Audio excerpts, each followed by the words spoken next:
Hello and welcome to this week's edition of Clarendon Insights, my 2-minute takeaway on topical issues of the day. And this week, I'm going to talk about a subject which is not boring. I'm going to talk about risk management in the corporate arena.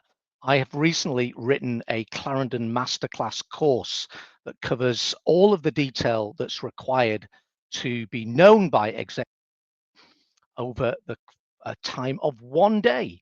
And that's all that executives need to understand about risk management. Here's a myth that we need to dispel.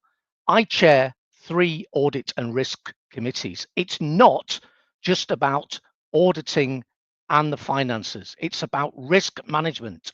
And risk management can be positive to influence strategy, not negative.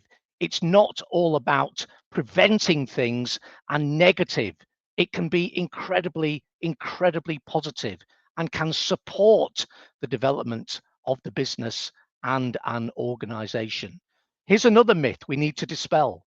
It's not just for the FD or the CFO to manage. It's for everybody around the boardroom and the senior management team table to get involved with risk management.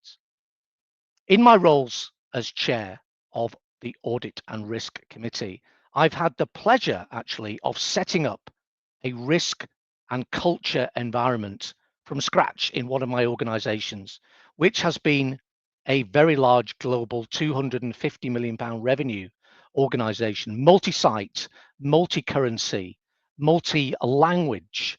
And this has been a very interesting and exciting challenge to actually deliver. And it's been done incredibly well by the executives. Here's some takeaways for risk management. Number 1, the board appetite needs to be set. Who does that? The clue is in the question. The board sets the appetite. Think about this, and I mentioned this on some of the courses that I deliver. If in the 60s, somebody said in the USA, we're going to put man on the moon, that is a very high risk appetite, but it was accepted by the US government and NASA. So they were very risk hungry. They set the appetite and they understood what was required. You then produce a risk matrix. What are the consequences of risk events and what are the livelihoods going to be impacted by? So you, on the one hand, you think about the consequences, and on the other hand, you think about the impact. And you do a very straightforward mathematical table to think about what those big events could be. You're then halfway to producing a detailed risk register. Not everybody needs to read that, but you do need a summary at board level. The critical thing, and this is one takeaway that I'm going to leave you with, the risk mitigations. We could all spend days and weeks and months generating appetite, a risk matrix, and a risk register. The real essence of risk management, what are we going to do about it? What are those risk mitigations? And in my opinion, my humble opinion, most risks fall into an impact in 4 critical areas. It has an impact on revenues, probably coming down. It has an impact on costs, probably increasing. It has an impact on cash and liquidity, and it has an impact on people. Think about risk mitigations in all of those 4 critical areas.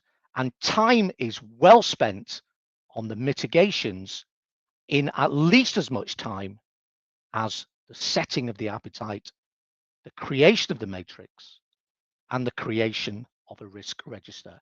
This has been my weekly Clarendon Insights, my 2-minute takeaway on topical issues of the day. Join me again next week for another takeaway, a 2-minute on whatever the topical issue is of the day. Maybe we'll have an answer at that point as to the risk management on communications in the US political arena about releasing information to journalists. That is not great risk management. Bye for now.